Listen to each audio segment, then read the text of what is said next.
కోల్పోయాం, దేవుడితో మాట్లాడేదాన్ని కోల్పోయాం. దేవుడు ప్రతిరోజు వచ్చి మాట్లాడేవాడు, ప్రతిరోజు వచ్చి పలకరించేవాడు. పండు తిన్నాడు. పండు తినడం అంటే ఏంది? దేవుడు చెప్పాడు దాన్ని తినబాకంటారు నాయన అన్నాడు. దాన్నే తిన్నారు పోయి. హల్లెలూయా, హల్లెలూయా. అక్కడ కోల్పోయారు. మరల ఏ విధంగా ఇచ్చాడు? ఆయనే ఈ భూలోకానికి వచ్చి మరణించి కోల్పోయిన దాన్ని మరణ ఇచ్చాడు. హల్లెలూయా. కోల్పోయావు, నిత్య రాజ్యాన్ని కోల్పోయావు. మరణమైన మరణము ద్వారా పునరుద్ధరణకు శక్తిని మనకు అనుగ్రహించి మహిమ శరీరాలను మనకిచ్చాడు. మనం మరణించిన తర్వాత మనం మహిమ శరీరాలుగా ఆయన రాకడ సమయంలో లేపబడతాం పునరుద్ధరణకు శక్తి ద్వారా. దానిని మరలా కోల్పోతున్నారు చాలా మంది. హల్లెలూయా. ఆయన రక్తంలో కడగబడండి అంటే కడగబడరు, బాప్తిస్మం తీసుకోండి అంటే తీసుకోరు, ఉపదేశానికి లోపడరు, ఉపదేశానికి తల వంచరు. Praise the lord. ఈ ఉపదేశానికి మీరు లోపడినప్పుడు మీకు మేలులు జరగవు. హల్లెలూయా. ఉపదేశానికి నువ్వు లోపడినప్పుడు నీకు మేలు జరుగుతుంది. Praise the Lord. ఉపదేశం ఖడ్గము లాంటిది. ఉపదేశం నిన్ను హెచ్చరించాలన్నా ఉపదేశమే, నిన్ను ఆదరించాలన్నా ఉపదేశమే. హల్లెలూయా, హల్లెలూయా. అందుచేత మనలో ఉన్న ఆ గర్విష్టి స్వభావాన్ని విడిచిపెట్టి అసలు అర్హత ఉందా మనకు? దేవుని రాజ్యంలో స్థానము మనం పొందుకునేదానికి మనకు అర్హత ఉన్నదా? ఏ అర్హత లేదు, ఏ అర్హత లేదు. మనకున్న డబ్బులు మనకు పరలోక రాజ్యాన్ని ఇవ్వవు, మనకున్న ఆ మర్యాదలు మనకు పరలోక రాజ్యాన్ని ఇవ్వవు.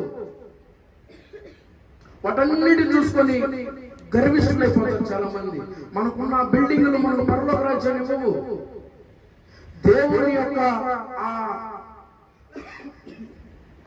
ఆ సారూప్యం మనలోకి రావాలంటే, పరలోక రాజ్యం యొక్క ఏమంటారు దాన్ని, దర్శనాన్ని మనం పొందాలంటే నీలో ఉన్న గర్విష్ఠి స్వభావాన్ని విడిచిపెట్టాలి. దానిని వేరుతో సహా ప్రకటించి వేయాలి. అప్పుడే దేవుడు నీకు మేలు చేస్తాడు. ఆయన పరలోకపు దర్శనాలను నీకు కలిగిస్తాడు. హల్లెలూయా. ఏ పాటి వారు అండి?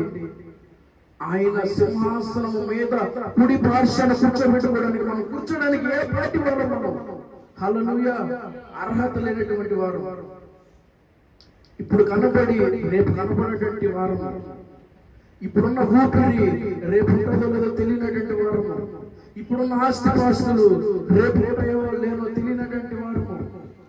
అటువంటి మనకు ఆయన కుడి పార్శ్వమున ఆయన పెండ్లి కుమార్తెగా మనకు స్థానం ఇస్తున్నాడంటే ఇంకా మనది ఏ రేంజు? హల్లెలూయా. మనది ఏ రేంజు? ఈ భూలోకానికి సంబంధించిన మర్యాదలు మనకొద్దు. మనకొద్దంటే హీనంగా బ్రతకమని కాదు, మన పని మనది. గర్వం లేకుండా, అహంకారం లేకుండా, వాక్యానికి లోబడి, ఉపదేశానికి తల వంచి, మూర్ఖులకి తరానికి దూరంగా జీవించి, దేవునికి దగ్గరగా జీవించి, ప్రార్థనలు నడుచుతూ జీవిస్తే పరలోక రాజ్యానికి మనం ఆ అర్హతను మనం పొందుకుంటాం. Praise the Lord. హల్లెలూయా. అర్హతను మనం పొందుకోవాలి. ఏ అర్హత లేదు. దానికి మొదట మెట్టు బాప్తిస్మం, మారు మనసు, ప్రార్థన ఎడతెగక ఉండటం, రొట్టె విరుచుటలో పాలు పంచులు పొందుకోవటం. మన కొరకు నలపబడి ఆయన మన చేతుల్లోకి వచ్చాడు రొట్టెగా. దాన్ని రొట్టెగా చూడకూడదు మనం, అది ఆయన మాంసపు ముద్ద. హల్లెలూయా, హల్లెలూయా. మన కొరకు కార్చబడిన రక్తాన్ని మనం తాగుతాం. వాటిని మనం స్వీకరించేటప్పుడు మన హృదయాన్ని, మన దేహాన్ని, మన శరీరాన్ని పరిశుద్ధపరచుకోవాలి. హల్లెలూయా.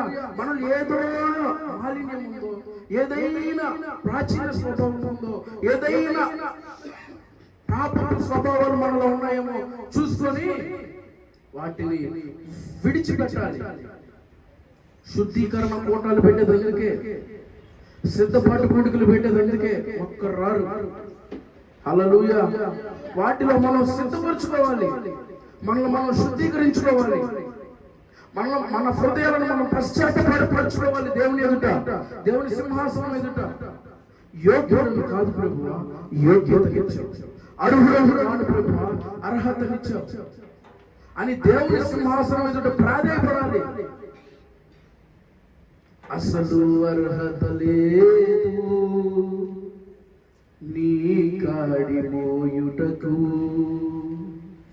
ఇహలో విలువలు లేని నా కన్నీరుకు విలువను ఇచ్చి మహిమతో నింపి ఘనతను ఇచ్చితివే.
నా ఎద్దకు రండి, మీకు ఆరోగ్యం లేకపోతే ఆరోగ్యాన్ని ఇస్తాను, సమాధానం లేకపోతే సమాధానాన్ని ఇస్తాను. మీ కొరకే కదా నేను మరణించింది, మీ కొరకే కదా నేను ప్రాణం పెట్టింది, మీ కొరకే కదా నా స్థితిని వదిలి మీ మధ్యకు దరిద్రునిగా వచ్చింది. హల్లెలూయా. మహిమనిస్తాను, ఘనతనిస్తాను.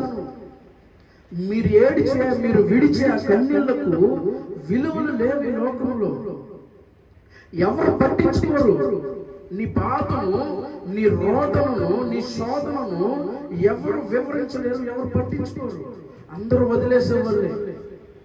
నీ దగ్గర ఉన్నప్పుడు వచ్చేవారు, లేనప్పుడు వెళ్ళేవారు. హల్లెలూయా. అయితే దేవుడు అంటున్నాడు, నీకు మహిమనిస్తా, ఘనతనిస్తా. నువ్వు విడిచే కన్నీళ్లకు విలువ నా దగ్గర ఉంది. నా పాదాల దగ్గర ఏడు.